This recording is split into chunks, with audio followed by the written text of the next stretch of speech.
I didn't plant anything this year, but let me show you what I've got going. These are tomatoes that plants that just started sporadically growing. I guess last year they had some seeds drop down. That's the kind of garden I like.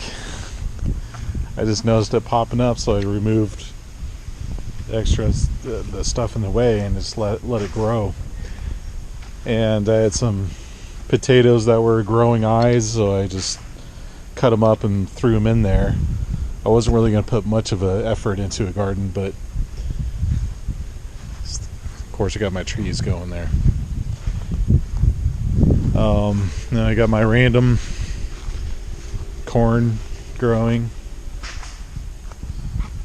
I don't know how that got planted. Maybe a squirrel planted it or something. So I have my raspberry bush, and I got some flower bushes, I guess. I don't know what they are, but they're cool flowers that start growing there. And I've got this thing growing.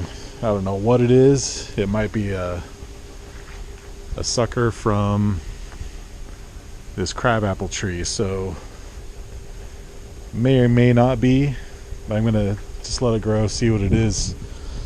This is kind of fun, just seeing things kind of grow in its natural way, and then I kind of pick out the weeds that I don't want. And I got my rhubarb going, and this was a spillover from the neighbor's rhubarb, but I've already picked it once and this is grown again, so it's an awesome plant once it's going. And then I have these little heart-shaped clover things. Those are a nice little tart.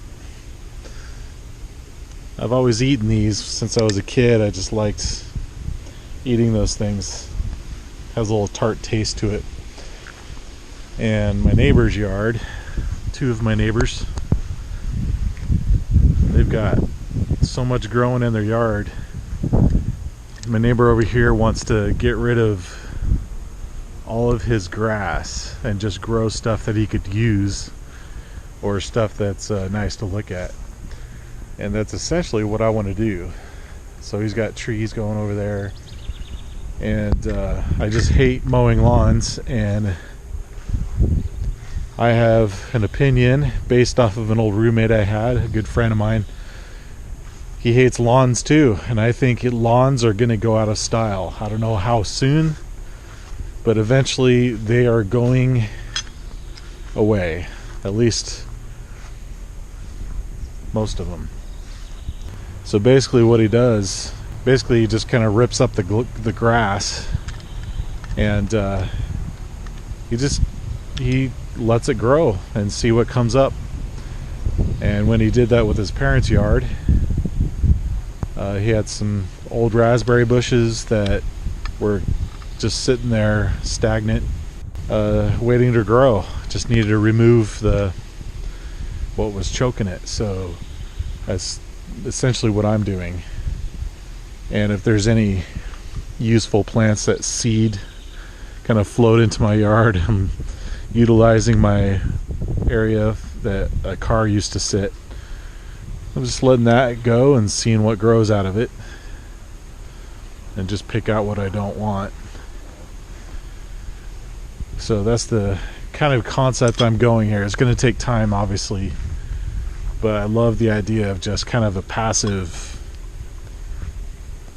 garden growing stuff going on. I'm learning more about herbs. I'm learning more about things that we've forgotten about over time. Dandelions, it's a common thing, but more people are realizing you could actually utilize those things. You could pick them and eat them. I saw people making jelly out of it. Probably has other things that I'm just learning. I have no idea what the uses are. But I love learning those types of things. Even stinging nettle, you could eat those things after you boil it. It doesn't sting. So I've been told, or I have to cook it somehow. So you could eat a lot of stuff that just sporadically grows in your that just grow in your yard. So this is my opinion. I think this is all going to be here in the future. Stuff like this, yards like my neighbors, and the benefit from your neighbors doing the same things is that you can get similar trees that they have, similar plants and flowers, and they're going to attract the bees and whatever else, and they're just going to naturally pollinate and seed your area, and it's just amazing. I mean, the more I think about it, the more I just think it's amazing, and you don't have to mow, or at least very little. I might have a little grass to kind of walk around in, hang out in, but I just hate mowing lawns. I hate lawnmowers. I hate trying to upkeep them, even though I can do it. It's just a waste of time, and I just don't want to do it anymore. I've had crab apples fall from his yard, and I pull the seeds out of them, and I just collect the seeds and see what I can grow out of it. And that kind of gives me a default assurance, knowing that I know that crabapple tree is doing really well right here. So if I just plant one from seed from his, then I know it'll do well. Sorry if the wind's blowing. I can't really tell if it is or not in the camera.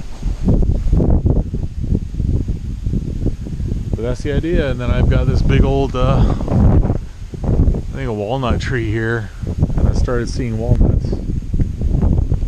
I haven't seen the squirrels as much, so they're not eating them. I don't know if I can find one, but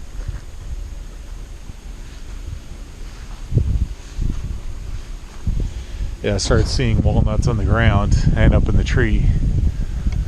But I had a family of squirrels up there that would just grab the walnuts and then go bury them in my neighbor's yard. So there's another resource, protein. If I can actually get the walnuts off of that tree. I don't know if I can. Yeah, I can see the potential of this. This is going to be awesome.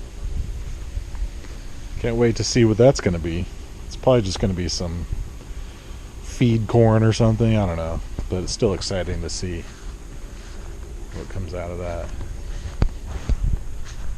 When spring first came, there were so many plums that were coming out, and when they were just super tiny, just tons of them on each branch. There's tons of them, and immediately the birds came and ate them. So I could have had a lot of plums, but I kind of want this tree to keep working on its root system and growing, so it could handle all the plums. I got these random, I don't know what they call poppies or something, white poppies. That's what it looks like. I just noticed this little random, it looks like a sunflower. I never expected that. I just randomly popped up there. All these cool little blue flowers. I'm not doing anything. I'm just letting stuff grow and seeing what pops up. All these little surprises, and then I could take the seeds of whatever I like and then replant them, let them seed, and it's going to be the Garden of Eden here pretty soon.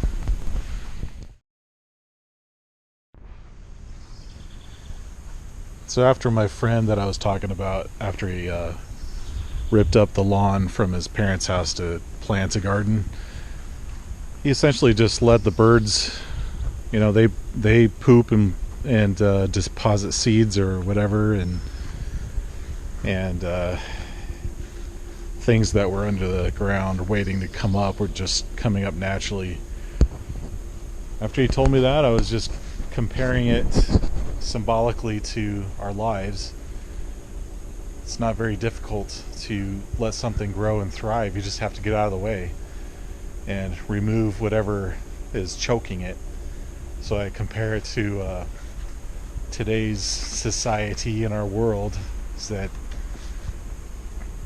trying to control natural growth too much.